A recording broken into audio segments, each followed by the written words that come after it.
Oh, regardez comme c'est tapissé de champignons là. Regardez, c'est vraiment tapissé de champignons. Là-bas aussi. Je sais pas de quoi il s'agit comme champignons. C'est un endroit où ils ont fait une coupe assez claire, mais ils ont laissé un arbre de temps en temps.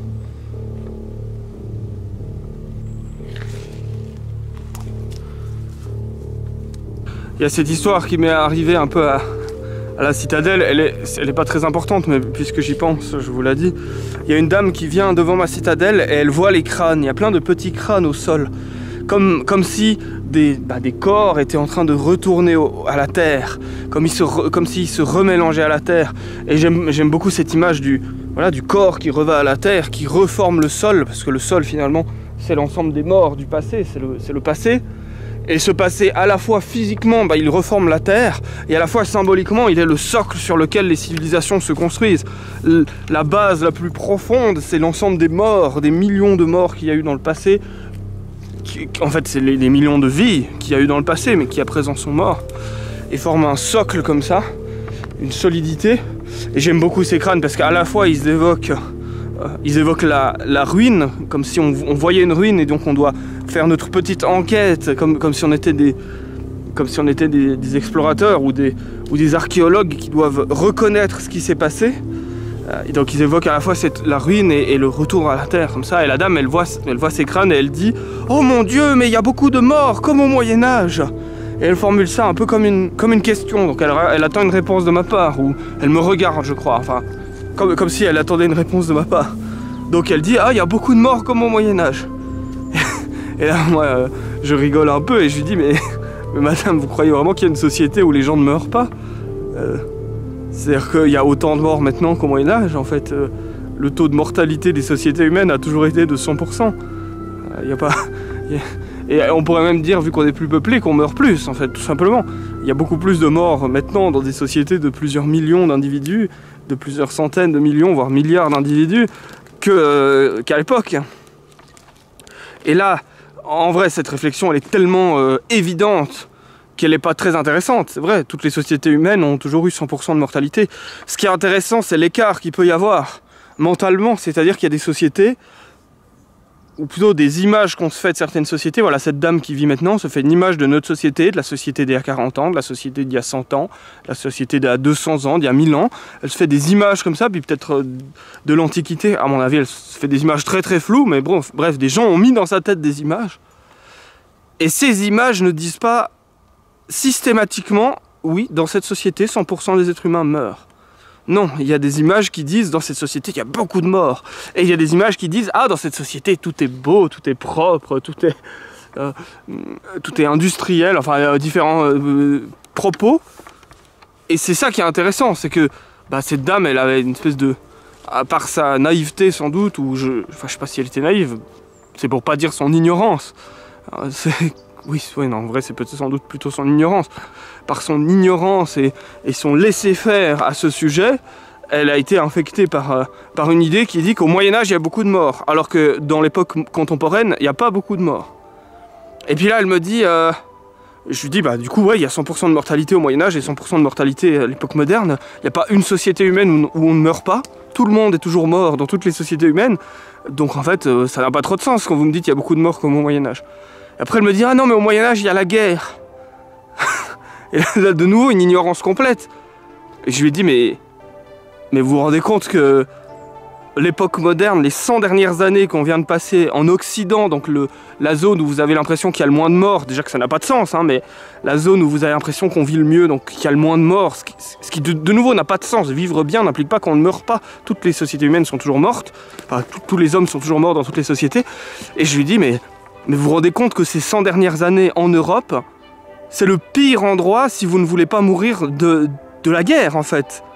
Ces 100 dernières années, c'est-à-dire pas il y a 500 ans, ces 100 dernières années, maintenant, actuellement, parce que là elle évoquait le Moyen-Âge, donc elle évoque une échelle de temps d'au moins 1000 ans, je pense, parce que le Moyen-Âge, c'était, voilà, il y a 1000, 1500 ans, 800 ans, enfin bref, ça s'allonge sur une grande période.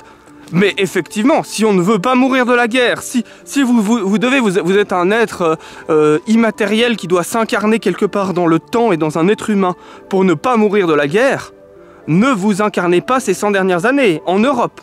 Non, non, non, non, non, non, si vous voulez pas mourir de la guerre, c'est pas ici qu'il faut s'incarner. C'est-à-dire que des gens déchiquetés par des shrapnels, des gens déchiquetés par des balles qui fusent dans tous les sens, par des explosions, semi-enterrés dans de la terre, dans des cratères, écrasés par des chenilles de tanks, la mort violente de la guerre, c'est un phénomène surtout moderne.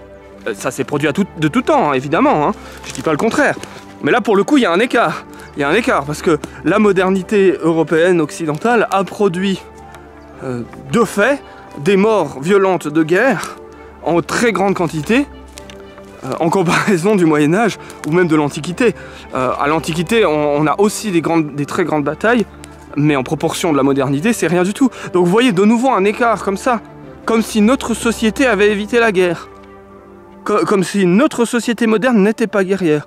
Alors même qu'on est très certainement l'une des plus guerrières de toute l'histoire, en tout cas de l'Occident.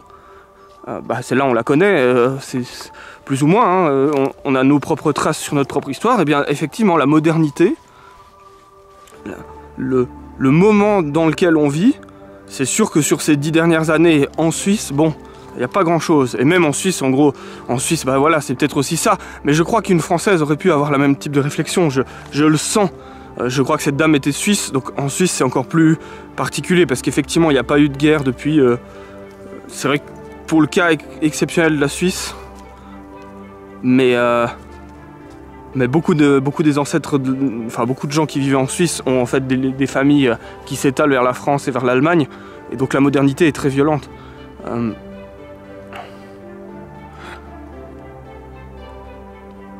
En tout cas d'un point de vue militaire. Et comme je le répète, eh bien, en fait, il n'y a pas une société humaine où les gens ne sont pas morts. Donc même quand on meurt paisiblement, bah, en fait, on meurt aussi. Qu'on meurt paisiblement ou non.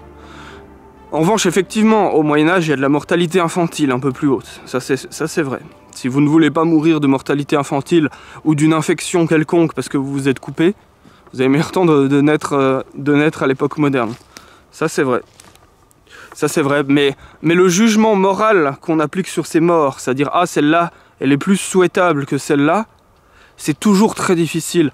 Est-ce que vraiment quelqu'un qui meurt de cette façon aurait préféré mourir d'une autre façon? Bon, là j'ai une réflexion que je pourrais pas avoir sur Internet. Donc ça m'embête, ça risque de me bloquer les chenilles mentales de mon processus de réflexion. C'est des histoires de comparaison de morts dans certaines guerres. Mais justement, est-ce que vraiment la mort de quelqu'un est... En fait, la mort de chaque individu est la pire mort pour chaque individu. C'est-à-dire que chaque individu n'a pas envie de mourir et en fait ne vivra qu'une seule mort et n'a pas envie qu'elle se produise. Donc, ouais.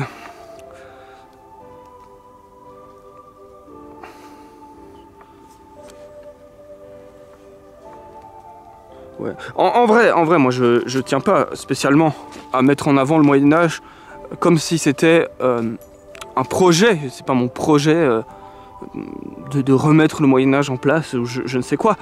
Si je parle autant du Moyen-Âge, c'est beaucoup pour évoquer à quel point les gens sont enfermés dans une vision. C'est-à-dire que c'est beaucoup pour parler du traitement que les gens font de l'information.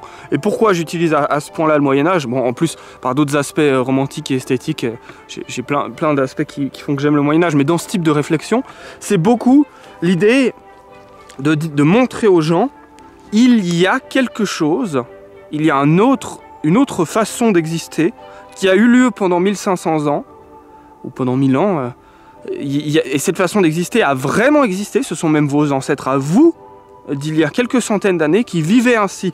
Et je trouve que c'est fort à dire, parce que les gens ne se rendent pas compte du champ des possibles. Et en fait, là, ça leur en donne un, mais il y a plein d'autres types de sociétés qui ont existé, avec d'autres types de morale, avec d'autres types de morale, et en fait, les gens construisent leur morale en fonction de leur société, et donc évidemment, notre morale moderne nous indique que notre société est la meilleure, ce qui est un enfermement mental.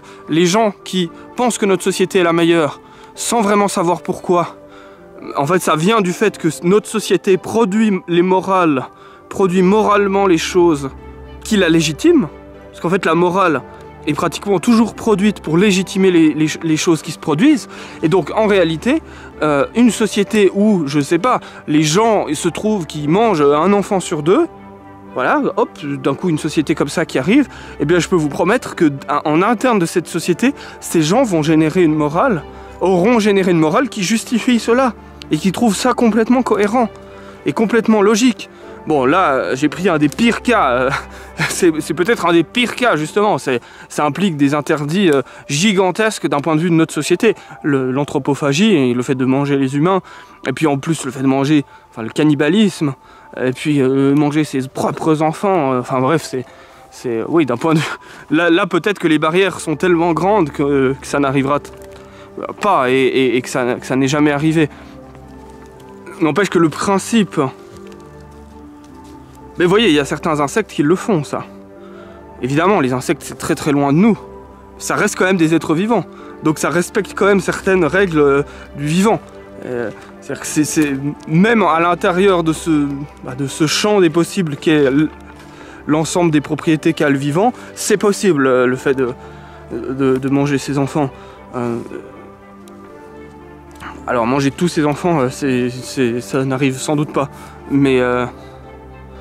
voilà, faire quelque chose des choses qui nous ont l'air complètement atroces aux yeux de notre morale et de notre société.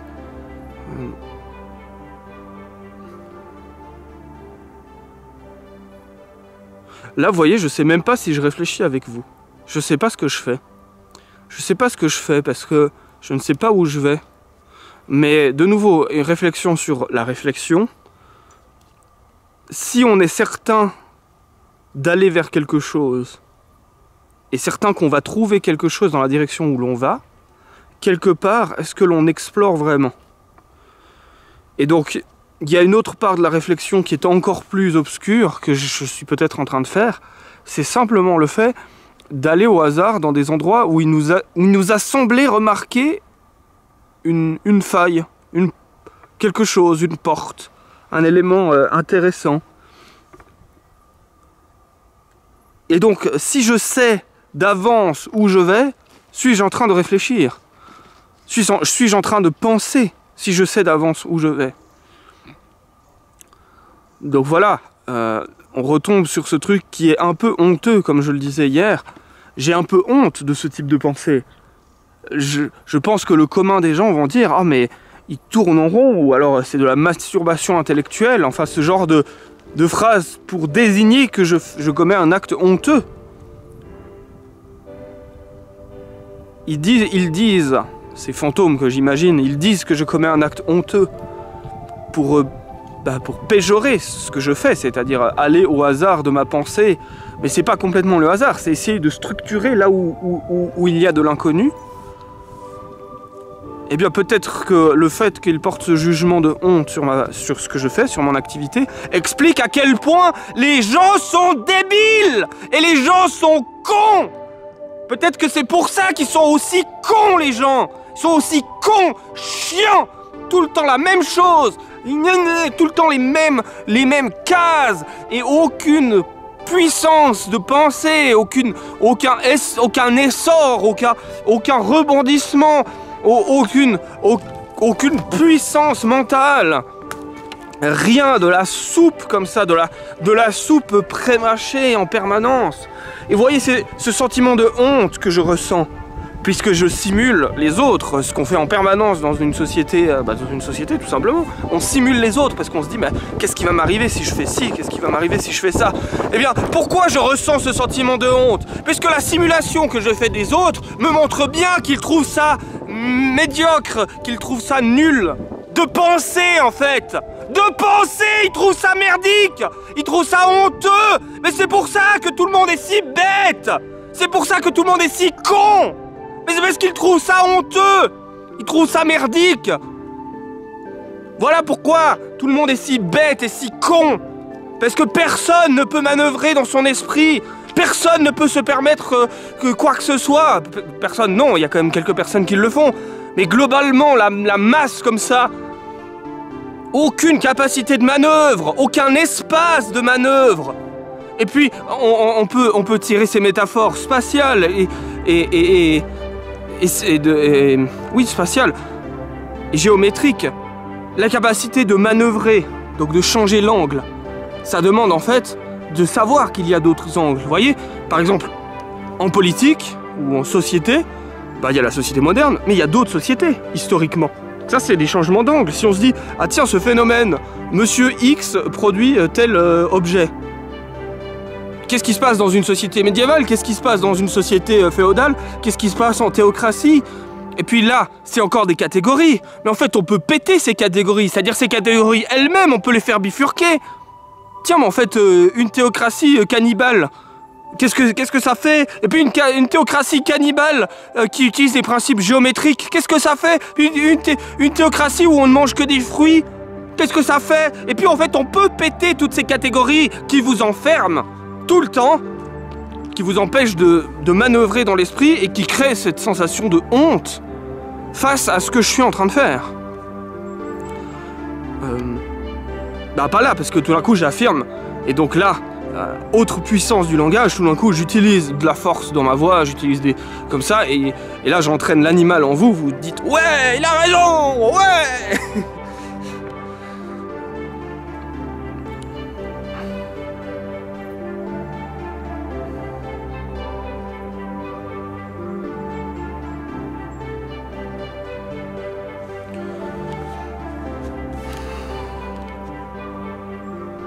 Hein, Sirius, ton maître il gueule dans la forêt?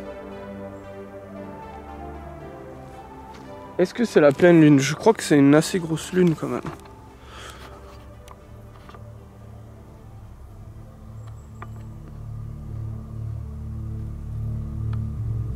Pas tout à fait la lune ronde. Bon, vu que je suis sorti de mon élan, je pense que je vais mettre fin à ce propos ici.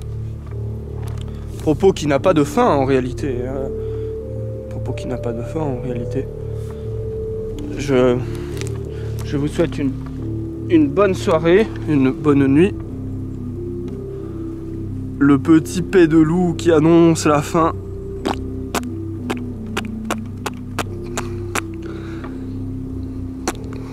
Tiens Sirius, au revoir. À vous qui êtes de l'autre côté de cet œil et de cet océan numérique. Vous voyez, en fait, dans ce que je viens de vous filmer, il y a la réponse de pourquoi les gens sont aussi bêtes. C'est que, en gros, pourquoi c'est honteux de faire ce mouvement, cette manœuvre mentale. Pourquoi? Je l'ai dit plus tôt dans ce que j'ai expliqué. J'en ai parlé, comment se créent les jugements moraux. C'est-à-dire comment se crée le fait que, ah bah ça c'est honteux, ça ce n'est pas honteux. C'est parce que de fait, les gens ne peuvent pas. Les gens ne peuvent pas, pour diverses raisons. Sans doute parce qu'ils n'ont pas l'énergie mentale de stocker plusieurs angles, donc de pouvoir commencer à manœuvrer. Parce que si on n'a aucune idée qu'il n'existe aucun autre angle, on se dit pas on va changer l'angle. En gros, si personne ne sait qu'il y a des angles différents, personne ne va se dire bah je vais changer d'angle. Alors qu'à partir du moment où on sait il y a 2, 3, 4, 5, 10, 20 angles différents, eh ben on se dit il doit y en avoir 30, 40, 500, 1000 millions d'angles différents. Donc l'ignorance du fait qu'il y a d'autres angles produit le fait que ça devient honteux. Ça devient honteux de changer d'angle puisqu'il n'existe pas d'autres angles. Donc première raison, c'est que les gens n'ont pas la force, l'énergie mentale, peut-être simplement l'énergie physique, c'est-à-dire ils sont épuisés par d'autres choses. Ils sont épuisés par d'autres choses. Et donc par-dessus ça, se crée une morale qui vient dire non, c'est honteux de faire ça. C'est honteux. Mais là où se trouve un espèce de paradoxe, en tout cas d'un point de vue intellectuel, c'est que si c'est honteux de le faire, c'est que quelque part c'est possible. C'est que la chose se produit. C'est-à-dire qu'à part... Ouais non, on pourrait considérer que en fait, ça ne mène à rien et donc c'est honteux. Parce que ça ne mène à rien. Mais ça c'est ignorer qu'en fait il y a 5000 ans, bon là ce que je vais dire est très technique, ça marche pour la technique mais ça marche aussi pour d'autres choses, mais il y a 5000 ans, il y a 10 000 ans, il y a 100 000 ans, on n'avait pas de chauffage, on ne savait pas cultiver le sucre, enfin bref vous voyez l'évolution technique s'est produite parce qu'il y a eu bifurcation. Là ça m'embête de dire ça comme ça parce que je veux pas centrer mon propos sur la technique, mon but c'est pas qu'on améliore notre technique. Même si de fait, ça va aussi améliorer la technique. En fait, l'amélioration technique passe par par le fait de bifurquer. C'est-à-dire que si on fait tout le temps constamment ce qu'on a toujours fait, plutôt ce qu'on croit qu'on a toujours fait, eh bien il n'y a pas d'amélioration technique non plus. Sauf que bah, là dire ça, ça m'embête un peu parce que mon propos n'est pas purement technique. C'est-à-dire que moralement aussi, dans la morale aussi, dans l'esthétique aussi, dans la vie tout simplement, en fait le vécu. Et il se trouve qu'on a un organe qui est le cerveau. Quelque part on pourrait avoir une pensée simplement comme ça. On pourrait avoir une pensée assez basique. Ah tiens, on a un organe qui s'appelle la main. Et oh, je l'utilise et donc je vis comme un être humain qui vit avec sa main. On a un organe qui s'appelle le sexe. Et donc, oh, je l'utilise, il se passe des choses et donc je vis, voilà. Bah tiens, j'ai un autre organe qui s'appelle le cerveau. J'ai un autre organe qui s'appelle le cerveau qui permet de produire des structures mentales qui me permettent de changer d'angle, de changer de point de vue alors que je n'ai pas changé la réalité. Tiens, c'est un organe. Eh bien, je vis quand j'utilise cet organe. C'est une partie de la vie de l'être humain. Donc, même sans considérer la question purement technique d'améliorer notre technique et notre confort via la technique, ou notre puissance, ou je ne sais quoi via notre technique, rien que pour le fait de vivre, eh bien il y a une amputation d'une partie de la vie humaine, tout simplement. Considérer comme honteux le fait d'utiliser son cerveau est quelque part une amputation de la vie humaine. Et là, on retrouve un propos qui peut ressembler à ce qui s'est beaucoup dit autour de la sexualité. Dire que la sexualité créer une morale ascétique autour de la sexualité, quelque part, c'est amputer une partie de la vie humaine. Bien qu'il y a des justifications, et je comprends les raisons, hein, comme je le fais ici. Mais est-ce que c'est pas encore plus dramatique que d'amputer le cerveau humain? C'est-à-dire créer une morale ascétique, enfin une espèce de morale ascétique, mais sur l'utilisation du cerveau, dire c'est honteux d'utiliser son cerveau. Est-ce que c'est pas la pire des morales ascétiques? La pire, pourquoi la pire? Parce que, eh ben, il se trouve, alors là je fais de la projection sur les autres, mais enfin moi j'ai la sensation d'exister quelque part entre ce point-là, il y a un point derrière mon crâne. J'ai la sensation d'exister d'abord là, et puis que ce truc qui existe là, eh bien, a par divers mécanismes accès à des nerfs qui vont dans le reste de mon corps, et que tiens, bah du coup j'accède à mon corps. Et puis, alors là il faut être un peu plus abstrait, savoir utiliser son cerveau, bah j'accède en fait à des choses à l'extérieur de mon corps, vous voyez, par le contact que j'ai là, quelque part l'arbre se met à exister pour moi. Et en fait, par ma vue, j'accède à des choses autour de moi, et ma conscience comme ça se projette. Eh bien, en tout cas à titre personnel, j'ai cette sensation d'exister d'abord quelque part par là, quelque chose qui a vraisemblablement à voir avec mon cerveau et cette capacité de changer d'axe et de manœuvrer dans mon esprit. Et donc, n'est-ce pas la pire morale ascétique du monde que de créer une morale ascétique sur l'utilisation de son cerveau? Quelque part, c'est une morale ascétique qui te dit « ne sois plus rien ». Ne sois plus rien, ne sois plus que ton corps, mais pas ton cerveau. Enfin bref, bon, de toute façon, c'est évidemment une morale ascétique qui ampute une partie du cerveau. Mais justement, est-ce que le cerveau est bien utile si c'est pour répéter les mêmes routines systématiquement sans jamais pouvoir manœuvrer quoi que ce soit dans l'esprit? Voilà, enfin bref, je vous avais dit au revoir. Je vous avais dit au revoir, mais voilà, mon cerveau a bifurqué. J'ai rompu la promesse d'au revoir. Eh bien, je vais la refaire. Je vous dis au revoir. Je refais une nouvelle promesse d'au revoir.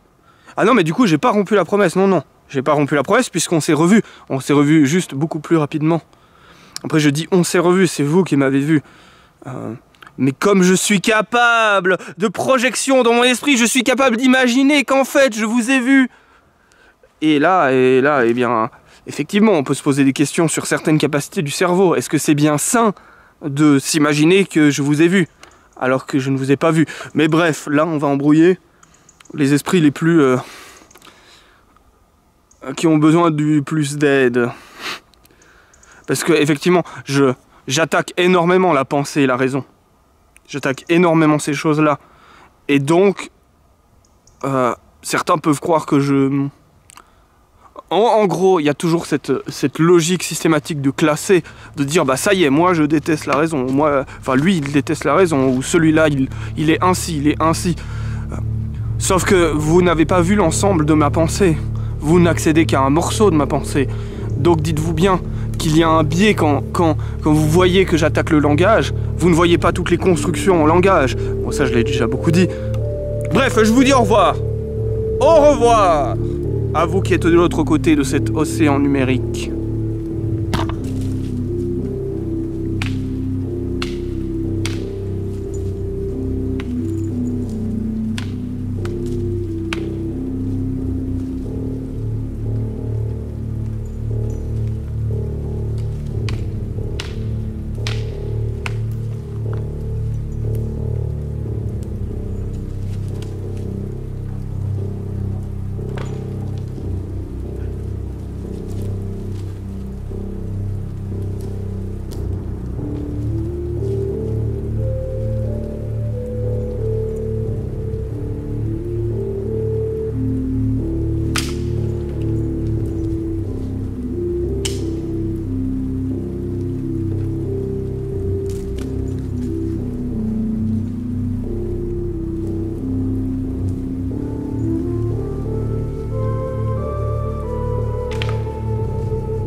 Tu vas la chercher? Va! Il y a des bâtons partout.